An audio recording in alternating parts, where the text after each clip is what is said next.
There we go. Sorry for the delay, everybody. Minor technical difficulties because of my dumbass prior to the show. But anyways, welcome to Hitting the Chip with Jake and Jordan.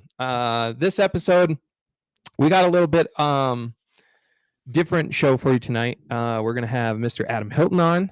I know we've been talking about the last few weeks of doing the round robin of champions for this year, and Jake had reached out to one particular one, and the schedule is just in the line, and so Mr. Hilton has been chit-chatting with us for quite a while now, and I know that he was on our previous podcast, but we never really got the chance to really talk with him. We were getting ready for Tucson for the SRL race, if I Correct. So this is a great opportunity because we've never really gotten to interview and have some conversations with him, and get ready for sure, because if anybody who knows Adam, he's very vocal. He's very outspoken, doesn't hold anything back. A lot of things that we've talked about on the show, we've had discussions outside of the show.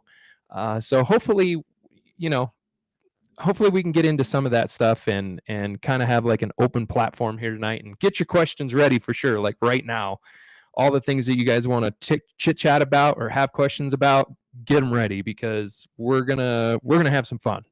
So I'm Jordan Smith, driver of the 13S GAM, co-host of this podcast, and I'll kick it over to Jake real quick.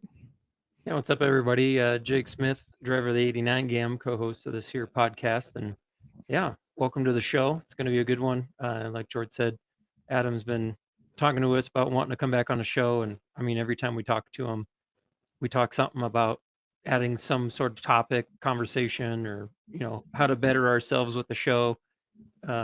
Anything like that. I mean, and he is the one, he'll sit down and talk your ear out for hours, especially over a cold beer or a nice whiskey and or whiskey Coke, I think, if I remember right, when we were in India.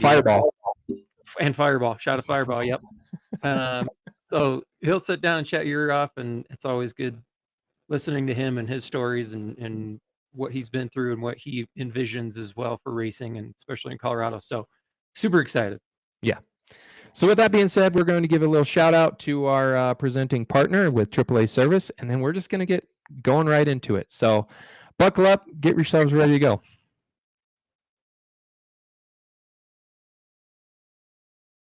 I know he's down there just making noises, stalling.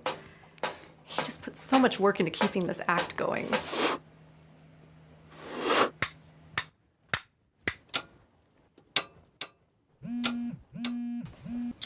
Hey. Yeah, Mandy's still home. Her friend's gonna pick her up like any moment. Can you do like a loop around the block or something? Perfect. Okay. Yes. All right. Thanks. See you soon.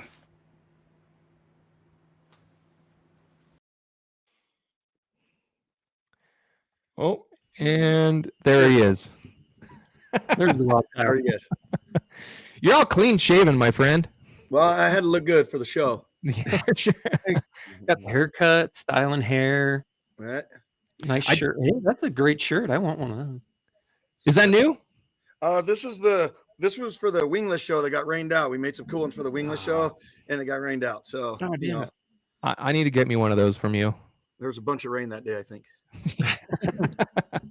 You're looking good, my friend. I know that we Jake kind of commented on the last time we saw you, but dude, you're looking pretty fab right now. Like you lost a lot of weight and everything, and I mean you're looking healthy, my friend.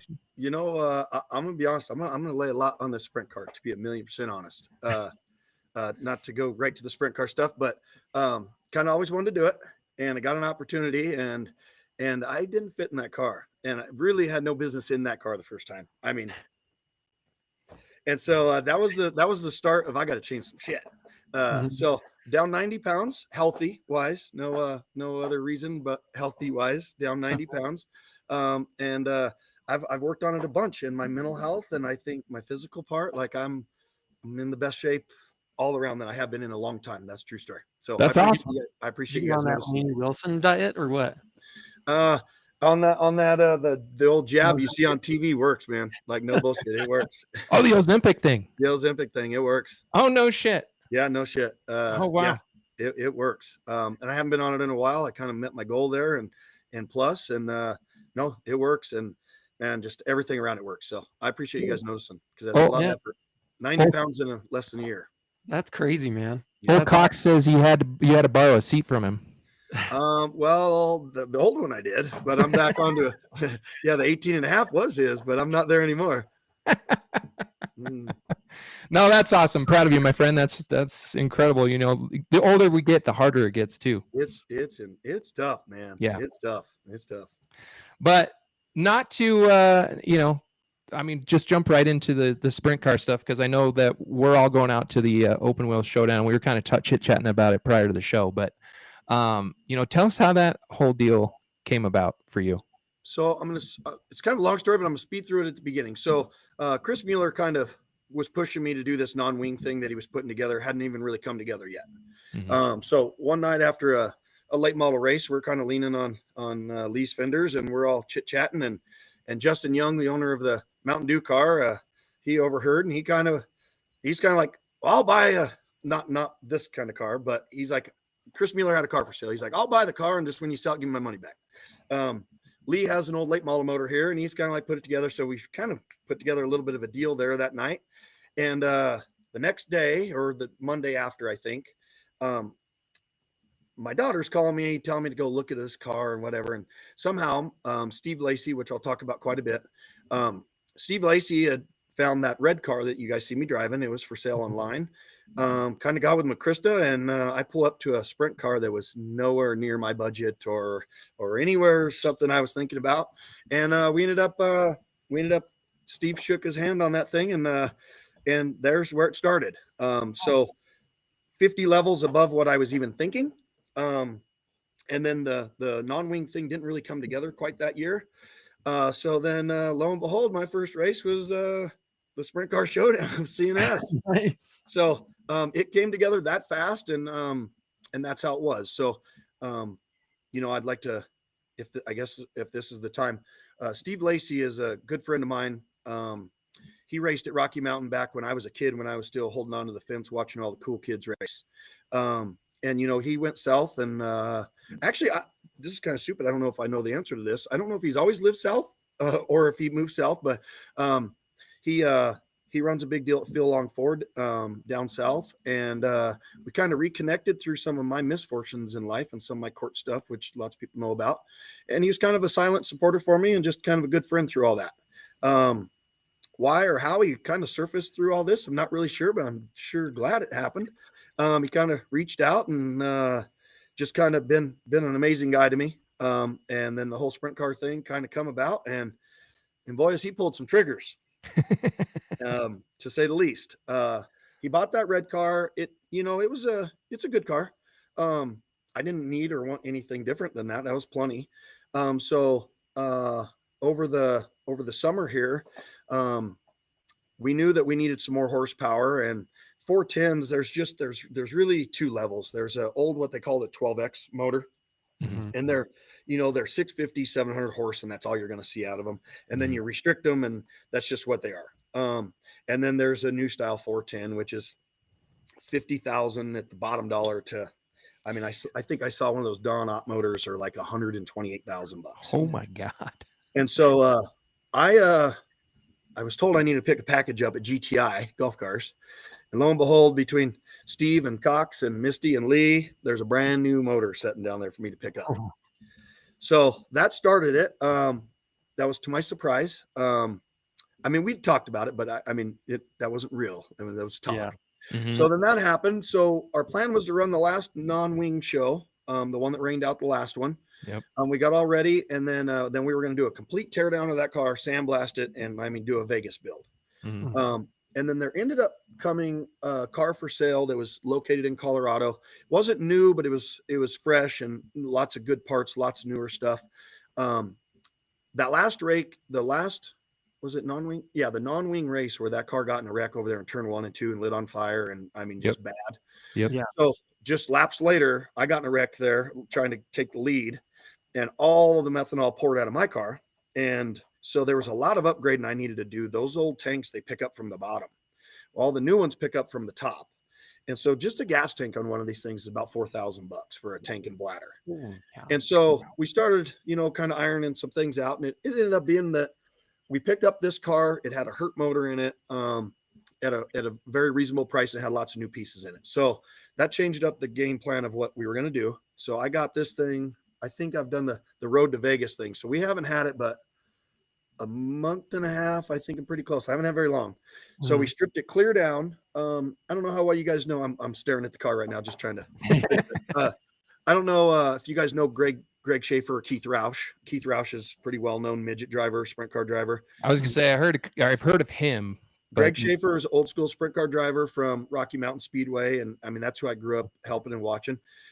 So those two have dug in, and we've tore this thing apart and went through it. And once again, I'm gonna say it again. Steve's south, so he doesn't get to be hands-on like he would be, but he is he has not held back too much on giving me what I need to do this. And so I can't thank him enough. So with that, we tore this car clear apart. There's a lot to sprint cars. They're not stock cars. They're not late models, and they're not pro trucks. They're straight axles. They're a lot of goddamn horsepower. They're light, and there's a lot to them. I have learned more in the last month than I think I've learned in a long time. And but I'll tell you, it goes right onto other cars, tire temps and springs and weight. It's not different. They're just different. So I think I'm in the best shape physically, and I think I'm in the best shape with a car. I'm sure there's people out there with lots of better stuff, but I'm pretty excited about what I got. I threw some Facebook posts out there a couple weeks ago, and to my surprise, I mean, I've had lots of private little donors, somebody's covered somebody's pit pass here and some fuel here. So with that, it's made it a real deal. Like, this is going to happen. And That's we're awesome. doing it. Yeah, we're doing it. Oh man, how exciting, man. That's awesome. And yeah, watching your progress and all the posts on your Facebook and stuff, it's been cool to see where you went and now where you're at. So I'm excited to watch you out there, man. That's gonna be fun. Yeah, I'd be lying if I said I wasn't a little nervous or scared a little bit at this point. Like, I'd be lying to you a little bit. Wild Child's got a soft side, I think. What? I mean, 11-second laps around a 3/8 mile racetrack. Yeah, hey, hats off to you. I don't know if I could do it, to be honest. Yeah, I don't know if I could do it. It's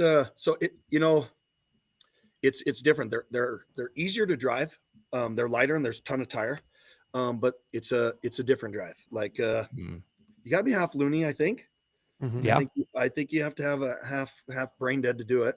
But the other side of it is the skill set, and it's different, man. It's just it's different. I don't know if everybody could do it. I'm sure trying. Oh, I mean, it's the trust factor, right? Like knowing that what the car needs to do and what you're willing to put yourself through.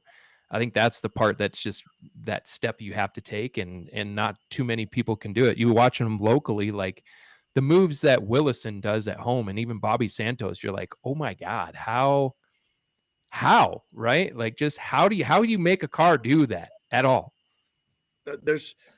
So I got two parts to that. So one, I drove a winged car first. Yeah. And so I had all the trust in the world because it just does what I trusted it to do. It wasn't until I drove a non-wing race that I realized if I lose this goddamn wing, I'm in trouble, because it's two different ball games right there. So when you go back to trust, boy, after I drove it non-wing, I'm like, shoot, if someone has that wing, I'm in trouble. So there's that. Like Willison, I've probably watched more sprint car racing in the last year than I ever did. As far as asphalt stuff goes. Right. Just different drivers. And I think I'm in the middle of, no, I don't even know if I'm in the same category as that, but like I watched Bobby Santos, and God damn, that guy just doesn't mess up. No. I watched him this weekend with 2 races, the weekend before when he was in Florida. And Aaron helps me every single night. So he's probably like this to me right now, but like Bobby it's like, I just watch him. And then Aaron is a phenomenal. I'll tell you where I'm gonna give Aaron the most credit. That's might be the smartest guy I've met. I get to talk to him each and every night. I text him with stuff that he probably no longer wants to answer, but he is so smart. I mean, from machine to measurements to knowledge to just what he does. That is a brilliant dude. Yeah. And so when I watch him race, he's racing a car with his ability of like his entire ability from where that lug nut's moving to what that brake rotor's doing. And in his mind, the gears are just goddamn spinning. And maybe Bobby does too. I don't know him in any personal level, but Aaron, I've got to know him pretty personally, I think. And that dude's phenomenal. So it's fun watching two different people, but Aaron's crazy. Aaron's a little bit crazy. As I say, I feel like Aaron's got that smoothness to him where you're just like, God, he doesn't do anything. He's just methodical and he's just smooth. And then you look at Bobby, not that he's not smooth, but it looks like a different level just because it looks like he's trying way harder just the way the car's reacting, but they're really going about the same speed, and they're doing about the same lap. There's just two different driving styles, but they're doing the same outcome. I mean, they're phenomenal drivers for sure. Without question. Then once you get in one of these things, so I mean, I think any person could get in one of these and just go a reasonably fast speed. Like the car's there, the tires there, the wings there. Yeah. So I think any driver that's been around the racetrack before could get in there and go a reasonable speed. It's that understanding when the air does what it does to the wings and behind another car and the sideboard and how much to back the right rear in there and use the sideboard that takes goddamn precision. Yeah. And you can see it in those two people. And then there's others out there as well. Those are the two we're referencing too, but those two are very good. Absolutely. Yes. And I mean, super excited. Like Jake and I have been talking about this race for a little while now, and I just can't wait to get out there and go just see it live. I think what Davey Hamilton's doing with it, it's definitely, I think it's set the stage for that 4 Series race that's coming up next year. And it brought a whole new light to sprint car racing. Because I know, when the King of the Wing was here and stuff, and it was always a fun event. But it seems like ever since this whole open wheel showdown thing has come to light, right? Like you see the car counts and the excitement and the promotion around it, like all of that has taken up to a completely different level in the last like 3 years alone. Wouldn't you? I mean, would you say? So, I mean, that's without question. Me and Dave, hopefully Davey's watching this because our first friendship was me having to be the guy that disqualified him and him probably not liking me at the racetrack. Remember that. So that didn't work out. And a little funny story to add to that. So the next year he comes to our racetrack and he supports our event, which I actually thought was amazing for him to come back after his series is no longer there and for him to come do that. So hats off to Davey for doing that because I don't know if I would have done that. Right. So me and Aaron Willison pull up to his pit on my golf cart to pick him up to take him out on the racetrack. And he says, "You think I'm getting on that golf cart with you two? I'm not." But he did. And so little funny story there. Hats off to him for that. But without question, I think he's rode this bull there. That open wheel showdown brought a number that I mean I've never seen, and certainly most other sprint car guys haven't seen, or maybe something I don't know about on the dirt. There's been, but not on the asphalt. Not on the asphalt, right? To the best of my knowledge. Right. And so the car counts were phenomenal. I didn't go last year, but I went the year before. And the racing is it's spectacular. I mean, the speeds of them are spectacular. The what people bring and what they're prepared to do is phenomenal. How much effort everybody, like I'm going to give a shout out to Monty on here and Natalie out here. They're from there. I mean, I now know how much work they put into just a single race. Right. I've never experienced that before in this level. So I think he's done a phenomenal job. And without question, that has prompted somebody else to do something bigger and better. And so, talking to Jim at the racetrack a little bit, and actually I don't want to put those words in Jim's mouth because I don't know if that's true. I don't, there was somebody said something about maybe Hamilton was a little bit sour, something over it, but I would take it completely different. Like he set the stage for somebody to try to be better than him. Yeah. And so there's one part of it like, I was doing this, now somebody's going to take it over. You can look at it like that, but he set the bar high. Yeah. Oh yeah. He set the bar here. Yeah. And the fact that now somebody else has 4 more races. I mean, he himself lives in that area. I mean, he's going to be there kicking ass. And so, I mean, props to Hamilton for doing this. I mean, flat out. And even even though it ended or whatever situation at CNS and his series, I mean, you now have CNS, which is a 2-day big show. You have the Open Wheel Showdown, which is a ginormous show. You now have 4 more shows. I mean, I'll be honest, before King of the Wing, I didn't really even follow asphalt sprint cars at all. Like, I couldn't even have told you. I don't know if I could have told you. Yep. I mean, I followed the Little 500 a little bit just because it was exciting. But I don't know if I could have told you very much shit about asphalt sprint car racing. Or and now, who's driving in it. now I could sit here and tell you a whole bunch. So, no, great job, Davey. Hopefully you're hearing this. If not, make sure somebody tells him I think he's absolutely set the stage for some good shit. Oh, for sure. And I think that it'll only make his show even that much better because it is so separated from the season.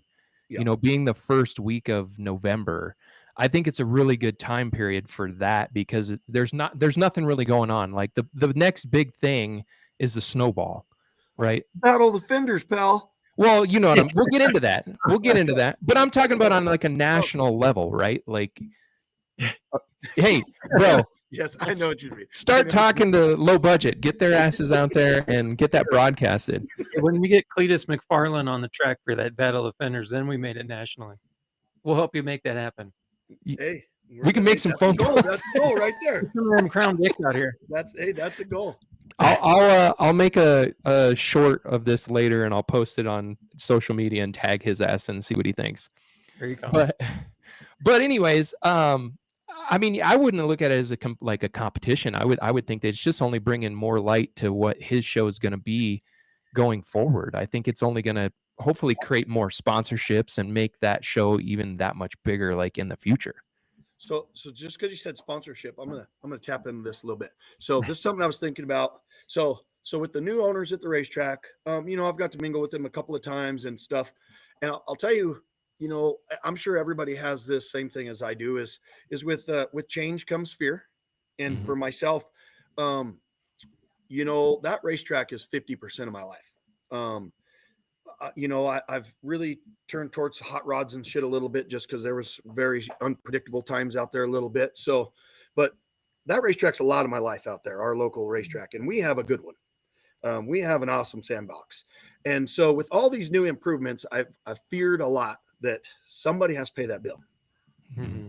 And there's 3 people. There's spectators, there's racers, and that's who's going to pay that bill. Mm-hmm. Or their sponsors. And I'll tell you what I like with Davey Hamilton the most is he's done some badass marketing and he's got people to step up and pay the bills. And for the right reason. I mean, year long, he promotes them, he pushes them year round, not just when it's good for him. And so if our racetrack locally is listening, there's a huge opening for marketing that I think we have missed locally for a long time. And I hope that covers the gap for all of us racers, because this already takes everything we got to do it, as you two very well know. And just even like going when we went out of town just a couple weeks ago. So I surely hope that people once again follow what Davey Hamilton's doing here with the marketing part, and let's make some big ass shows and don't charge the locals. Don't make me and you pay the bill. Let's market it right and do that. So I'm glad you said that, because that's an important part that I fear out there. I truly do. I mean, I don't want a $50 pit pass. I don't want a $75 pit pass. I don't want a pre-registration price on my car. I want it the way it's been, and you know, I don't want that, and it could very well be reality if that marketing part doesn't happen. Oh yeah, absolutely. Well, they have such a big opportunity with it, with how many big races we're going to have next year, and then the last one really being that sprint car show. I mean, you have huge opportunities for sponsorship to step in and give them their brand recognition in a huge way at that racetrack. There's going to be so many people here at that racetrack next year, especially for the handful of big races, and then that final. I mean, shoot. I wouldn't doubt that the fire department shuts down the highway. There's going to be so many people trying to get that racetrack for that sprint car show. I can't disagree at all. And you know, and to be honest with you, I mean, look at I mean, what do we have? We have 5 or 6 decent big out of town, you know, shows, from the Outlaws to that shit, and we're packing it up. Like, I mean, kudos to everybody at CNS, not just one person. Kudos to everybody there. I mean, our big shows and our track makes money. I mean, at the end of the day, that's what it's there for. It's got to make money. It's paid the bills. It's making money. And I mean, our car counts are phenomenal. I mean, we could all bicker about what we want to be different in the backside and tech and this and that. And it does attend initially and ultimately affect car counts to some extent. But at the end of the day, man, look at our car counts across the board. I mean, we're pretty rock solid across. I'd put us up against just about any damn racetrack except for Cletus with those goddamn Ultimas and those Crown Vics, because we're not in that competition. But outside of that, we got it going on. Hey, I don't know, man. Them super stock car counts they're fucking up there. Dude, we were averaging, I think, so just between the both of them, 51 to 67. Jeez. I mean, that's pure stock, super stocks. And you know, everybody's like, oh, the pure stocks are sagging down.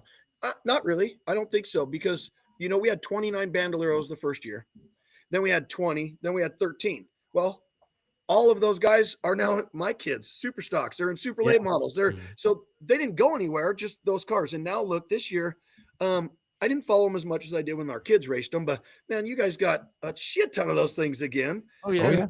And so the pure stock, same thing. The champions got to move on. And you had, I think, 4, 5, 6, 7 of them moved up to super stocks, and some of them moved up to higher levels yet. So, I mean, our racetrack's pretty blessed, man. Yeah. We are pretty blessed. Not our racetrack. We are pretty blessed for our racetrack. Yeah. Absolutely. Yeah. 100%. But I mean, and kind of touching on this whole subject, because that was going to be a question that I kind of wanted to ask you, is, you know, what is your opinion on the state of racing overall? Because again, I know you and I and Jake have had some conversations about things that have been said and we've heard and whatnot, but overall, I mean, we have nothing to complain about, like you were just talking about, right? Like, could things be better? What are some of those areas do you think that would just help make it reach that bigger level? Because like you said, it's here. 2020, it was here, right? Like we were all worried that it was going to close. And then just 5 short years later, look at where it's at in comparison, and it's night and day difference. But there's still some of those areas where obviously it could be improved upon. And so I think, and this is speaking for me, this isn't speaking for anybody else. This is speaking what I feel like is pretty educational from what I've spoken with, you know, Jim and all those people. So, you know, most people don't know, and this is why I pushed Jim so hard to get on this. And it was the most viewers I had seen on here, and I pushed, and I want him on here more because there's more to that guy. Oh yeah. And so what lots of people don't know is how the guy, you know, invested money to save this place, and he had no part of it. Then he invested more money to save this place, and he still had no part of it. Finally, he had lost so much money with him and some buddies that they were, and this is a story he told me, if he didn't buy them out, he was in a world of little trouble, and then he still had to try to save what they had all invested already. And so that's a true story. That really happened. Yeah. And then he took that and had no choice but to dig in. I'm sure there's bumps up and down the road and different stories or versions of it, but the truth is that's what happened. If the end result is you took a place that couldn't even be self-sufficient to a place that was making it, to a place that made enough money to, I mean, we got brand new asphalt. I don't think there's an asphalt track that's got that in years. Yeah. So we got brand new asphalt. We set brand new records. We got local times, local generations to be able to have a shot at that. So that was huge by itself. And then I think Jim got it to a place where, you know, once again, I'm going to kiss some ass for a minute. You know, he's got the health department. He's doing it by the books. You know, he's paying taxes by the books. You know, he did everything by the books, and the place still survived. It survived enough to where it obviously shows the right numbers on paper to where you could sell it for a profit. Yeah. And I think it got to a place where, you know, Jim's not a young buck. Jim's lived his life. Jim's went NASCAR or drag racing for very professional, very successful career. Probably wasn't planning on a racetrack at the age that he did. Done it pretty successful. And I think I personally think a couple years ago, it just kind of got to a level where why do more work when what I'm doing is working? And I think it just fell into a neutral zone. And this is my opinion. This is not his opinion. Yeah. Of why try to have a huge race and put on more work and more time to where this Right. place is making money, it's self-sufficient, we're paying the bills. And so I think we just kind of got into that, as well as, and he'll probably kick my ass here in a few minutes for this, but the banquet. I mean, we had 2 for 1 year, and then we know it saves money. It's easy, get it over with. I hate it. It sucks. But it just, why put more into it? This is working. Right. And so now what I'm very hopeful for, and actually I'm even confident about this, is there is room for huge improvements in certain things, but it takes a go-getter to do it. That Winchester race, you got to put some money out there, right? Yeah. I mean, the racetrack's there. We got the racetrack. It's not banked like Winchester, but the opportunity's there. And I think these people are there. I've gotten to be pretty good friends with Owen out there. Not the rest of them. I've talked to Chad. He's cool. His sister's way cool. I don't know them personally at all, so I'm not speaking for them or towards the racetrack at all. But I think their envisions are some of these things. I know we were drinking some whiskeys and Fireball and maybe all those above, talking about some of those things. I still think this is very valuable. I think they need to go to these racetracks, dirt, asphalt, big shows, small shows. Yeah. I went to Havasu with Lee Kimmett and Alex and my crew. We built a brand new car for down there. And I thought we were just going to go whoop their ass. No, that didn't happen. It is very different type of asphalt. It's hot. It's flat, and it takes a different set of skills to do it. We did well. We ended up with some quick times, some good finishes, and so on. But there was so much to learn. There's this one thing. There's this metal box welded to the gate fence at the front chute, and each, I don't know if they do it each weekend or each night. Correct me if I'm wrong, if somebody's on here, but they pick, and all the fans go put in a quarter or $1 or a 50 or 100, and they just do different things, like they split it between the field, or third place gets it, or sixth place.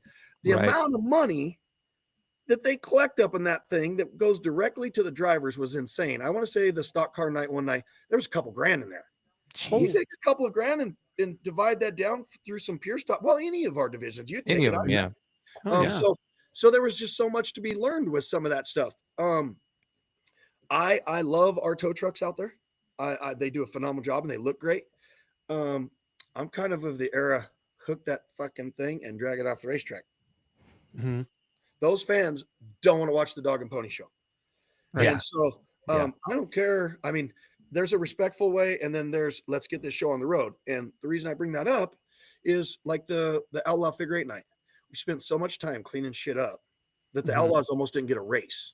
Right. And we could go on to some scheduling shit if you want to, because my opinions are there. But we could have just got the damn cars off the racetrack and went racing. Drag them to the infield and then spend 45 minutes and not tear up their shit. I'm okay with that. I don't want my shit tore up either. But I mean, we spend so much time out there doing that, and it's not every night. They do a phenomenal job, and I'm not trying to shit them at all. And Rob's an amazing dude, and he brings $1 million of equipment out there for us. So this is not him, but I think this comes from the racetrack level down, and expectations. And if there's time and you're ahead of schedule, then there's that. But I think being smart and being able to make those decisions on the fly is important. The tow trucks out there, man, you go to any racetrack, and I mean, the wreck recovery is so different. And I wish if there's one thing that they all can see, and maybe even the tow truck drivers too. Rob's no dummy to racing because he's went to plenty of dirt sprint car races. He knows. But I mean, the tow truck stuff, I think we could fix a lot of the schedule or the time frame of the schedule throughout the day with that tow truck. Right. Yeah. Well, just you look like you had something to say. Yeah. Well, with that, you're right. Because like at Winchester, I mean, how many wrecks were there, and it didn't alter the schedule at all, right? They were out on the scene, boom, hooked them up, started getting the shit cleaned around, and that car was off the track within minutes. Yeah, no, I agree, and really, really, I mean, It's everywhere that's like that. And we don't do terrible every night. It's not like it's a huge No. failure at CNS, No. but and it seems like, you get those bad nights, everything's bad. It's not just one. Right. It just seems, the hot dogs are late, the beer's hot, and the goddamn tow truck's not doing its job, and my car falls apart. So it seems like it's the worst chemistry of the night. But that's one thing that I, at the racetrack that I think does a bunch. We just spend so much time on that racetrack. Well, and brings up a good point to kind of like transition. Unless, Jake, do you have something else? Sorry. Well, I was gonna say, like you said, before we start talking about the tow truck stuff, it's like getting them to go over to other tracks and see their process, right? Not only just with safety crew, tow trucks, stuff like that, but even just like the process of the day, right? And then, like you're saying with the money box, or like a 50-50 kind of thing, like even give the fans a chance to win some money, or like I know they throw out gifts and swag and stuff like that, but I love 50-50s. Every time I go to an Avalanche game, I'm doing a 50-50. I think they did one at Winchester. I went up and threw about $20 in there. So just it's fun, right? Well, and so I think what stems from that, and this is what it takes. You got to get everybody involved into the races like they used to be. Mhm. On any given night, I mean, I can leave the door of my building right now, and within 3 miles, there's 15 things I could do tonight. Mhm. And so we got to make the racetrack the primary one. And so Yeah. the way to do that is involvement. And I know there's some limitations to Dacono and some limitations to Weld County, but I also know there's ways around some things too. And so one thing that they will see, and I think is huge important, is, I mean, there's not a racetrack you go to that there's not some sort of pre-gaming. Whether you could just simply park 5.5 hours early, or park an hour early, without it being, and let me give props to the racetrack first. We run a very tidy parking lot and a very secure parking lot, and everything about it is top notch. So I want to make sure that Yeah. that's Oh, yeah. very point first. Absolutely. But there's a lot to be expanded there. And so when you go out of town, and rather than just changing up what you do, go out of town and experience some of it. I went to Eldora after COVID, and I kind of got lucky because we got the World and the Dream all in one weekend, just because they had to get these shows on. So I doubled down in 4 days, and there is cars for as far as you could see. There is, and I mean, you get a chicken fried steak this big for $4, just because that's been something there since 1956, I think. If you have your original bag, you still get that bag of beers for the same price you did when they started. And so, you can't go back and create things, but that's a heritage that's not changed. They have the same Eldora shirts, I think, for $5. It's a plain old Eldora shirt, but for the people that can't afford a $50 shirt, you get the same ass Eldora shirt that's been sold in the same rack since 1950 for $5. So there's some of those things that are just super cool. And then the people involvement. These people take a week's vacation to come there. These people I mean, this is a lifestyle, and I get it. It's in the heart of racing out there still, and Denver struggles a little bit for motorsports and all that, but I don't think there's any room to push anything away. And so I think being so strict, you guys see me, Brian kicks my ass out of that pit every time for being the last one there, and I know he's tired of it, and I appreciate him not killing me.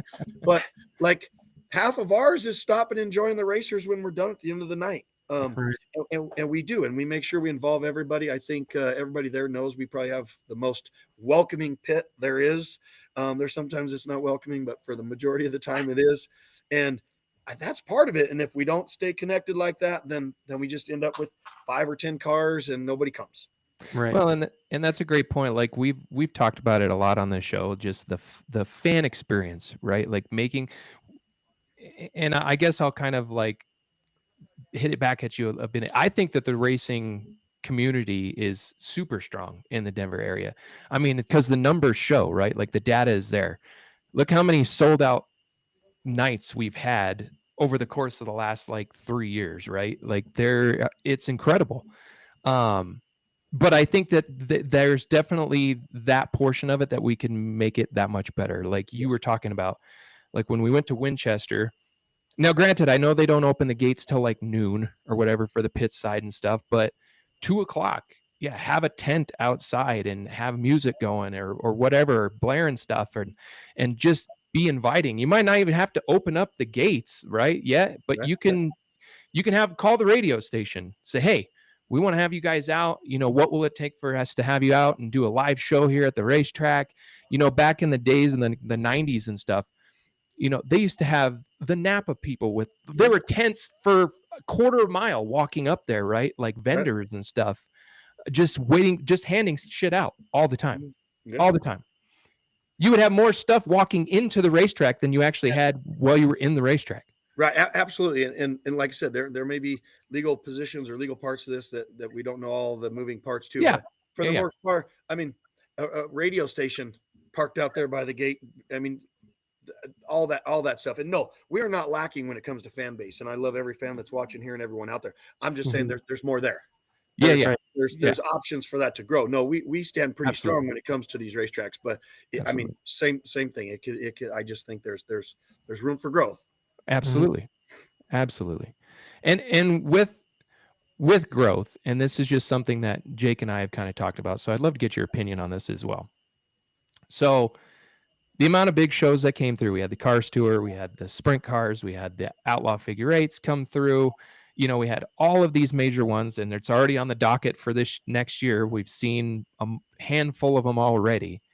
To make the night run smoother, like we were talking, you were kind of alluding to schedule there. Do you think that the only way to maybe help with the schedule without, you're going to have to cut down on divisions, I think, on those big nights regardless. But do you think simplifying the divisions overall? Like, so I mean, do you think 13 is too many, more or less? Let me make it quick. Is there 13 divisions? Is that what you're saying? Between the demo cross, trains, figure eights, GAMs, like all of them, there's 13 divisions. So the easy answer is yes. The complex answer is no. And I'll tell you why. There's some that I think we could do a little bit with, and this is this ought to spark some opinions. So I started the pure stocks to not be a second division, to be the primary division, because there was I'll tell you, bless his soul, but old Daryl Smith wouldn't give me an inch on changing rules back in the day. And so I finally got to a point where I just couldn't battle him and Mike Cox and Jack Nugent and Rick Lothar. So I'm like, all right, you guys can race each other, all four of you. I'm just going to go a different direction. So that's exactly what I did.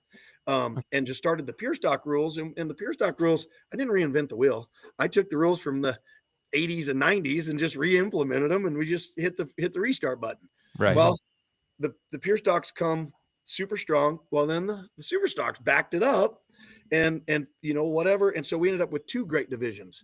I personally think it's time to put them together.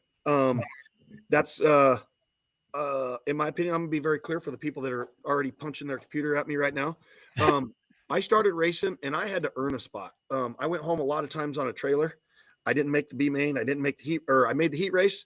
Went to the B main. I didn't make it. I had to get a tow home for free. I didn't get a pit pass money back, but I went home and I really, really wanted it the next weekend. Yeah. Right now, I'm not saying anybody doesn't want it. Right now you go home and you're making the main. Yeah. You could just maybe be okay with where you are. Maybe that's just my opinion. So I personally think it's time for the pure stock super stocks. They're so close. There's not a lot to them that's different. And on the tech side of things, it's really created a lot of controversy between like myself and Tim and Greg. Jim is an amazing, lenient person that we know how he is. And so they're just so close. It's time. And some people got to go home, and some people make the race, and that's what we do. So I have no idea if that'll happen, but that's my opinion on that. The late models, we're building a new one, and I'm just going to put it out there. Lee's probably going to kick my ass, but Chris is going to be racing a badass race car, and I don't know if this is the time to talk about it, but here we are. So the late models have really never been my favorite, and the reason they haven't been my favorite is simply because they're oddball cars. Not because they're not fast, not because they're not great racing, not because the car counts haven't been phenomenal. You can't do anything with that ar anywhere. Yeah. So that's the only reason they haven't really been my favorite. With that being said, there's all this talk. to really piss off all the fans, I think the super late models have become so expensive that I personally think that they need to be a limited show that pay a lot of money. Yep. 100%. And then that gives room for other divisions.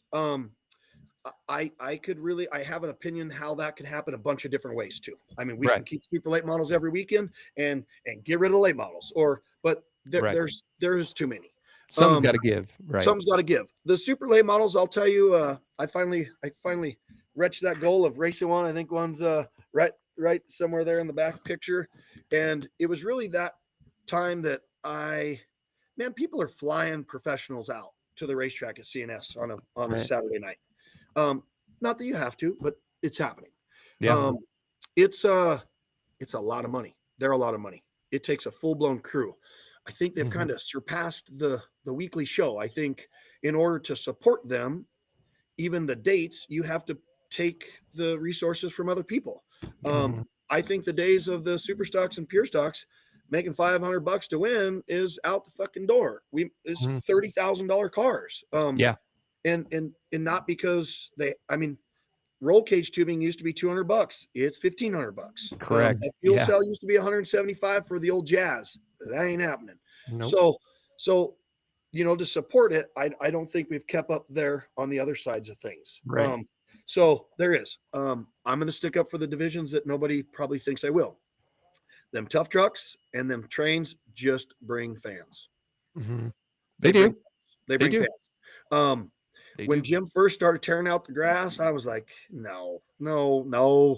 But then as years went on, there's a lot goes to it. You know how much it costs to water that grass? And how much it costs to mow that grass? And how much it costs to maintain the grass? Just the grass, just the damn grass. It takes money. So if Oh, you yeah. get rid of the grass, there's already savings. And so that's when getting to know Jim a little bit, that's a business. I mean, there's people make a lot of money mowing grass. And so, I mean, it's the same thing. The dust sucks. Taking a sprint car out there last Tuesday and having to plow off all the dirt sucked. So don't think I don't have an opinion of it not being there, but Mhm. they do a great job. And I'll tell you what, you probably, how many people, and I don't know this number, I'm going to kind of ask, and I kind of think I know. I'll bet you the super late models per car bring the fewest total people per car to the racetrack. Now they bring a good crew. Yeah. And they bring a decent amount of sports in the pits. The grandstands no more. When I was a kid, you looked forward to Roger Avance winning, like you went to see, Yes. or Bruce the Mushiaki, or the names. Yep. These kids, you could probably ask the kids out here working on my sprint car right now. They probably have no idea who those people are, and they go to the racetrack. So the days of that following, I don't know if that'll ever be rebuilt or be what it was when you were a kid or I was a kid. Yep. So that's not there. And so that lowers that value, I think, is to those cars. And so I don't know. I think the super late models need to be far more limited at more money. They're bringing a $150,000 car. They can't race for $1,000 anymore. Correct. So I think those need to be limited with higher pay. The Grand Americans, you guys know I drug all you guys into the tech shed when I was very unpopular, and I said, this is the worst goddamn division. It's the most cheated up cars I've ever seen, and we need to work on this shit, right? I use those words. Remember that. I was there. And I haven't done all the work you guys have, but I'm pretty proud of my statement there because you guys are killing it in the Grand Americans. Mhm. The car count is great, and so those lead the way kind of for a leader division for me. I wouldn't argue if you put super stocks, pure stocks as the lead division. They do a pretty good goddamn show as well. Mhm. So I think I think it needs to be condensed. With that being said, I also think there has to be a starting spot. And not to just to jump on the coattails of everybody else. I think there's room for some Crown Vic races in there somewhere, because there's not a Bandolero is amazing, but from a Bandolero to something else is a lot of money, and you can't take that Bandolero and do anything with it besides sell it. Take the money from the Bandolero and figure out what you're going to do. It goes without saying, the Legends ain't my favorite. They're expensive, but they are it's a huge step too for financially. It's a huge step. They're $30,000 cars now. Okay, it's $30,000 car. So It's a huge step. They're great, and lots of greats have come from those. So I don't want to take that. But there's nothing in between. And now a pure stock, super stock. It's a Same. $20,000-$30,000 car. You could buy something cheaper and start, but so I think there needs to be a stepping stone there. The late models, I kind of hope we just start blending those towards a different way. As far as I think if limited you late or I think if you there's- rip the bodies off of them and put an outlaw body on it, it would suffice. It's just my opinion. Like put an outlaw body on it and go racing. It's just something different, right. right? I agree. The figure eight cars, I'll tell you, it's going to need the figure eight cars, in my opinion, they're so historically there Mhm. that I feel like they should stay. Oh, absolutely. They're so historically there, but because of that, there's not been much growth. We get 5 or 6 new, old that come and go, and we have that same little spot here, and they, I don't think they bring a lot to the show anymore currently, and that's not. I'm saying it straight across the board. Not, Jeremy Wall does a phenomenal job. Sucks Right. watching him win all the time. Mike's done a great job with Jeremy Wall helping him, or him helping him, however it works. Great job. They're the class of the field without question. But there's no goal to change that in there, for whether it's financially not a goal or points not a goal. But we've had the same thing for 8-9 years. I Yeah. think that also needs some interjection. Like we gotta fix that. Do I you- don't know what. Do you think maybe, and this is just my thought, in order to kind of help a division like that, because I 100% agree with you. It's a name stay. Like there's so much history there. And back like when we were all kids, right? There'd be 25 of them that would show up every single weekend. And not to say it's the car itself that kind of has progressed, because I know Jeremy puts a lot of fucking work on that thing, and I don't take anything away from him. But do you think, in order to get that back up, do you entice people by raising the purse? Like you make it $1,500 to win on in a given weekend. Oh shit! Did we lose him? Oh, there Oh, you there go. you go. Are we there? You froze there Um, for a second. I personally think it's going to be the most unpopular opinion is they got to go backwards a lot, and nobody's going to want to do that because all the rule changes, and I've even voted for some of them. The rule changes make sense, but we don't. The long result of it doesn't. So, for instance, the fiberglass fender, you can go to Leary's and buy the thing for $100 or $200, right? Right. That makes all the sense in the world. And a Camaro fender, you can't find one. Right. You got to go find it. You got to grind on it. You got to do all that, right? So Yeah. it only makes sense, except for it costs money. And so I think to make that, and the figure eights have always kind of cloned the late models, and late models are the same thing. You got to build a $25,000 plus car to go beat Jeremy. Are you going to do that for figure eights anymore? I just don't think there's not that commitment in this racing community anymore. I just don't think there is. So the reason you have 50 Crown Vics racing in figure eights at any racetrack they have them, so they're $2,000. You can buy it and claim it at the end of the night for $2,500, and you keep your seat. And so the math is real easy. And my phone is going to blow up tonight. I guarantee it. People are not going to like it, but I love it. The answer is easy. I love it. Everybody always asks me, the reason I don't want to spend $25,000 to go beat Jeremy Wall. I really want to just go beat him just to have another Uptown trophy somewhere, and hopefully I can because he's done his job. But I don't want. What am I going to do with that car? Nothing. Yeah. Nothing. Not across this country am I going to do anything with it. So I think personally, it needs. I mean, there's where we blend in these Crown Vics, and then once again, now we need to outlaw out our figure eights. Let them just gloves off. And have some good paying so we don't waste the cars we got, and have some outlaw figure eight stuff with less of a schedule, which opens up the door so we can all have 11 or 12 races versus 8 or 9. Right. And then we all have a chance for, a regional championship or something like that. Still is not enough, but it's better. Right. So those are my opinions. I think, we all try to make these rules. At the end of the day, we got to back some of the shit way up. Right. I mean, voting for progression hurts a lot. I wouldn't vote for the fabricated stub on those modifieds. I wouldn't. I think it's going to hurt. I think it's going to be bad. But I'll tell you what, I'm not going to be beat by them anymore. So if we're going to allow them, bet your ass I'm welding them on my cars. I mean, that's just where I'm at with it. But same thing, in 5 years, we're just going to be like, why did we do this? Because that's what we're going to be stuck with. Right. And that's what's happened with all of these divisions. I'm guilty. I bought Jones goddamn drive pulleys for the Pure Stocks because the rule doesn't say I couldn't. And so here we are. So I'm not any different from anybody else. I mean, I want to win, and that's what we do.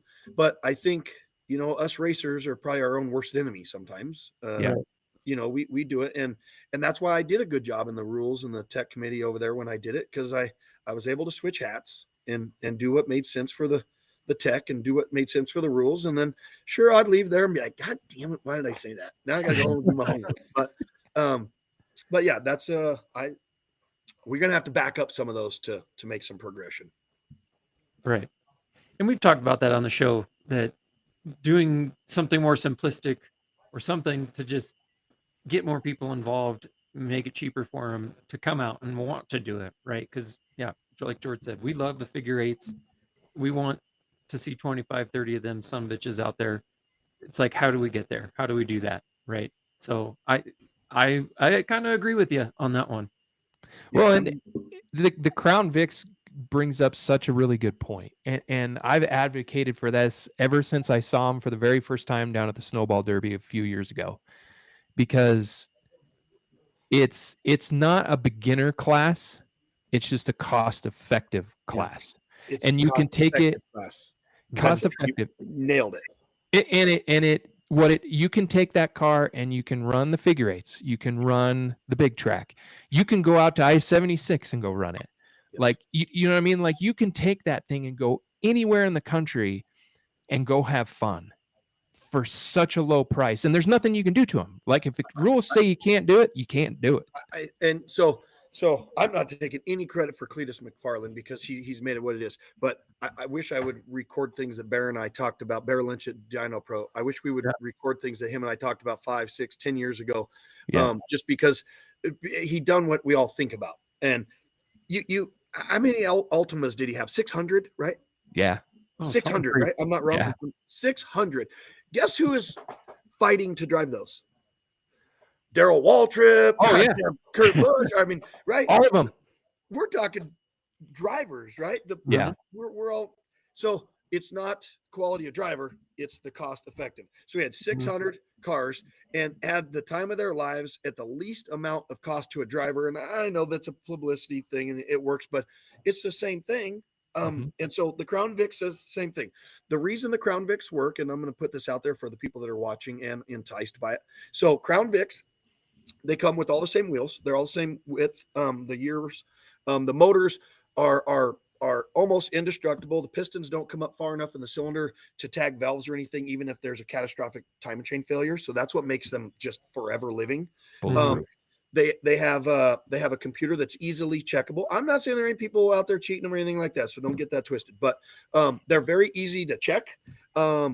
They come with 2 gear ratios. They come with 1 transmission. They came with 1 motor. Even the police editions only had a little bit bigger sway bar. The part numbers are on the coil springs in the back. So it is so easy that everybody's the same. You don't even weld the rear ends up on them. I mean, these are bulletproof, and the car count will be crazy. And that's what we have to get back to. But same thing. I'm Jeremy Wall and Mike Wolf are going to beat me down like Mike Cox and Daryl Smith did back in the day, because I get it. I'm beating on their whole life investment right now. So I need an ass kicking for it. But ultimately, to get back to those numbers, I think that's the direction we got to go. Because I just don't personally think we are ever going to build another $25,000 figure eights. I just don't think it's going to happen. Yeah, right. And it's like you said, it's just getting worse by the day. Like every year, steering boxes, right? Bought one Jake's first year for $500. Spent $1,000 on it last year buying a brand new one, right? Within 4 years, it went up $500. I mean, it's only getting worse and worse and worse. And that's the only thing that's going to be a detriment to growing the race community across the country, really, is the cost that it is going to take, because we need people that just want to go racing. Like that's it. They don't have aspirations to go. I mean, everybody has aspirations to go like drive cup cars and shit, but it's not going to happen, right? Right. Like we Right. need to be able to keep people local. Well, and so to finish up what I was saying earlier, so I didn't leave that dead in what you just said. So what I was saying earlier with the super late models, with like their total number of people that come, Yeah. that it's just a reality. That's what it is now. But Right. what people don't realize is everybody, the aspiration part. Every time Jim Bob builds a new tough truck out there and it's his first time, grandma's coming and auntie's coming and Yeah. mama's coming and mama two's coming and Yep. all of his kids and all those. And so they come and they watch and he think that's the next Dale Earnhardt Jr. right there. And Yeah. so that is what brings a shit ton of people. And Yeah. then, not as many people have come from them, from the demo cross and moved into our divisions as I wish they would have. It kind of just seems to stay the kind of the cult back there that it is. But Right. the people they bring, and Yeah. I'm telling you, they bring a solid larger percentage of people than the super late model. And I'm not just picking on super late models, but I'm just using them because they're our highest division. Yeah. They bring a substantial more people and car count. I mean, how many is there? 40 of those damn things back there. Oh yeah. Is where this year it got a little bit better there at the end, but I mean we're averaging 10 and 12 super late models. It ain't even fun to watch. Mm-hmm. No. It's So, go ahead. because with the demo cross, we've talked about that they're not our favorite, but would you almost even turn them into something where you do like battle, like the Night of Destruction, and do them a couple of times a year and make their payout a little bit bigger, but they have a specific night for destruction and it's kind of more focused on them instead of them being kind of the, oh, hey, by the way, we still got one more race, 2 more races. We got the demo cross coming up. To me, like I forget about them until all of a sudden I hear it on the radio, over the intercom. So do you think something like that would even be more beneficial to them? So when Jim kind of got the idea to do that, so we had a bunch of people, and I'm not speaking for Jim, I'm just including myself into Jim's conversations. Jim's kind of led this pony all the way. So early on, there was quite a few people wanted demolition derbies and stuff at the racetrack.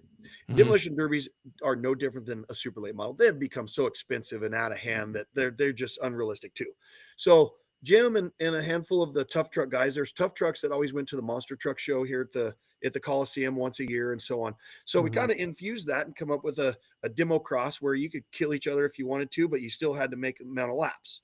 And Right. so at the beginning, it was anything, man. And I won the very first one there. I was very involved in doing it. And so they were super cool. I think they've gotten same thing, too repetitious, too all the time.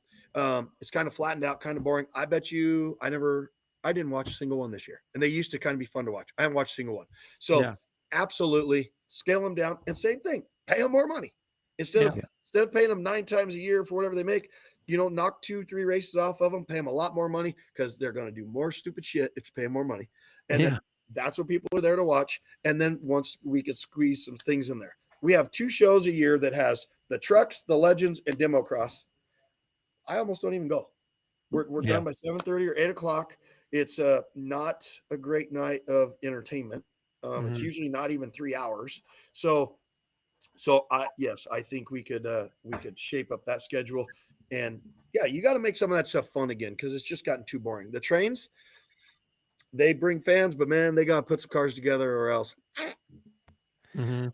That's the most disappointing part is, I mean, again, something we grew up with. I absolutely love the trains. Had train whistles growing up.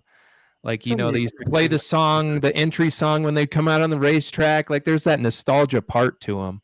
Right. I mean, and yeah, it sucks that there's only like a handful of them now compared to like what they used to, but and it's had national recognition before. I mean, they've done spotlights on the Fox NASCAR network and all that kind of shit. And it's just one of those things, right? Like you just wish that you could put more of them together or get some people. I think the answer is easy. Yeah. I used to build a bunch of the motors in there. There's that Cadillac out there has a 500 cubic inch built Cadillac motor. And when I'm telling you built, I'm talking you a fucking built engine. The old Road Rash, I didn't build it, but I know about it. 429 Cobra jet. monster 460s that I built for Mike Stewart, Kyle. Like you're talking motors in those things, not no piles of shit. They got motors in them. So then you got a nowadays $5,000 car with a $5,000 engine in the front, a roll caged car or no piece of shit in the middle, and then a roll caged nice safe car in the back. Yeah. Same thing. Tie together 3 Crown Vics. Yeah, great point. So great point. But you can't tie together 3 Crown Vics without roll cages and get hit by Jared Wall in the old 86 car because you're going to die. So tie together 3 Crown Vics or so it's the same thing. It's not the drivers. I mean, Kyle Cresco, if you're watching, you know, hats off to you, dude, for keeping that thing alive. And Jared Wall, same thing. Mike Stewart, all you guys, because the people love them. I don't hate them. I love them. I love them. You got $20,000 in 3 cars. Yeah. Like you don't have back in the day you could find you just can't get it. Same thing. Tie together 3 Altimas, 3 minivans. I mean, hop on whatever, right? Whatever. Yeah, whatever. But you got to scale the whole thing down. And you know, the guys that are out there doing it, you're kicking them right in the knees because they're the ones that have kept it going and they're going to take the biggest hurting. But yeah, if you want to revive this in a year or 2 or 3 years, that's what it takes, man. I mean, you need to just that's simplify it. Yeah. No, that's a great point. I mean, really, go ahead, Jake. Your wheels are turning. Well, as I say, to me, the health of the class is more important than your own personal agenda in a way. Like you were talking about earlier, that you know I could have tried to keep beat myself in the head to try and change the rules in the super stocks, or go down to this other division. It's the same car, just slightly different, and then all of a sudden now you started and you have a 30-something car class, right? So it's like, do I want to race only against 5 cars, 6 cars, or do I want to do something different to get it more popular and more racers? And all of a sudden we have 15, 16, 20 back, where it's more fun because now it's just better because you have more cars. I'm all about more cars than making these extravagant rules for a lot of these classes. Right. And and just for the fans that are watching, we keep referring to the Crown Vics. So for any of you that don't follow or keep track of them, Crown Vics are just they're made by the abundance. They were taxi cabs, they were cop cars, they were grandma's cars. The Lincolns, the Crown Vics, the Marks, they were all the same. So when we're referring to those, we're just referring to a car that they just made gobs of them, and there's still gobs of them out there. So they're available right now. So anytime you start Googling it after this show, you'll kind of see there's options there. There's Caprices. There's lots of options for the styles of cars or whatever. But so for those of you that don't know what we're talking about, you'll go see. Salem for the Spooky 200 had 78 or 80. Yeah. Right. And it didn't pay a whole bunch, a few $1,000. It wasn't a ton. But same thing. Everybody left their house knowing they had the same thing. Yeah. And I know I'm better than you, and I know I'm better than you, so I'm going to win because we have the same thing, and I'm better than you, so I'm going to win. Right. And that's the way they got to load their car on the trailer and go to the racetrack. When you load your car knowing that I don't even stand a chance, then you just stop going. Then you start camping, or you start going to bowling, or just go drink beer at your house, whatever you do, but you just stop coming. We have to fix that. That's the way we're going to fix it. Right. Yeah. No, that's a great point. I mean, we've seen it through, I mean, even just last year, like in the modified division, there's guys that just decided not to come. Like they were just like, fuck this. I'm not wasting my time. And then they just kept their shit at home. Right. And I don't want the modifieds to get clear where they're heading because it's you guys have a super good car count and it's been pretty racy. So I sure hope there's some intervention there to make those things good on. And there's lots of ways to make that happen, not just a single point, but and we all do it to ourselves. I mean, this is self-inflicted shit that we do to ourselves. We just need somebody to stop us. 100%. Oh, that's funny. Okay. Well, so I mean, I know we've been talking for an hour and 10 minutes. So what I'm going to do right now is I'm going to ask everybody that's watching to start throwing out your questions for Adam, and we'll kind of keep going down this path of just talking about random stuff that we've always wanted to talk about. But start shooting your questions now, and we'll start bringing some of them up here. Well, just for the fans, go ahead. If you guys want to win the amount of races that your dad did, you guys got to step up to his level. I mean, your dad could just sink you guys. Just so you know, I hung out with dude. It was the hair. His hair was fabulous. It was a magnificent mullet. Let's It's different. And why he didn't have shoes on, I don't know that either. Oh my God. But I appreciate it. But you guys need to just step up your game right there because he's the dude. That's it. That's it. We're leaving it there. he So- has. I want to give context. So everybody, we're out in Winchester, like Adam was saying, and I think was it Friday night? It was Friday night. Yeah. We had talked earlier in the day. We saw them earlier in the day, and they were like, "Hey, we got some booze. Come back to the hotel. Come up to the room, and we'll have some drinks." Well, we kind of got tired, and we were late getting back from dinner because it just took forever. Blah blah blah. So we go up to the room. Dad goes for some reason down into the lobby area and runs into this hooligan, Lee, and Emilio. Thank you. And all of a sudden, me and George's phone are getting blown up. And we didn't answer, and so this knucklehead. I think I still have the text. Let me just read exactly what it said, because it was just like, what the fuck? You don't remember because he was 3 sheets to the wind. Well, and what he said. Well, let me remind you guys, everything closes at 8:30 there. So Oh yeah. their only chance was to eat dinner and then hang out at your hotel. There was no other option. Yep. Oh my gosh, where is it? Oh boy. It was something about what. That your dad, you better come get your dad or else he's done. Like I'm about to kick his ass. He's saying some shit. My dad, he's that's right. Because he told me that he was down in the parking lot with somebody. So he was kind of feisty about something. I don't even know what. And so then I just kind of left a ransom text is what it was. Yeah. That's what it was. He's done, and like he calls me, and he's like, "You better come get him." Then I hung up. Click. And then he hung up, and he had that voice of like, Adam's pissed off. He's about to fight somebody. I'm like, great, what the hell? God damn it! And I didn't go up to his room right away, and I get up there. They're just laughing their ass off as soon as I walk in the door, just like having a good old time. I'm like, what the fuck is going on? And they're like, nothing. We just thought of something to get your ass up here because you guys weren't coming up here, you stupid fucks. I was like, oh, pass the fuck out. You're about to beat up my dad or something because he was doing something weird with some dudes in the parking lot, and they were like, I don't know. There was just guys in the parking lot, and Dad was all drunk, just looking at him. They're like, "You all right, old man?" He's like, "Yeah, you all right?" Yeah, okay, move on, old man. Like, yeah, it worked, and then worked for a while. Yeah. For a while, yeah, definitely. Oh my God, yeah, that was funny, man. All right, we got some questions for you. This comes from Brittany Lynn. Are you or the girls running in an enduro race? So, let me expand on that just a little bit. So a couple years ago, I stopped being the tech guy. Jim was super pissed at me. We weren't really good friends for a little bit.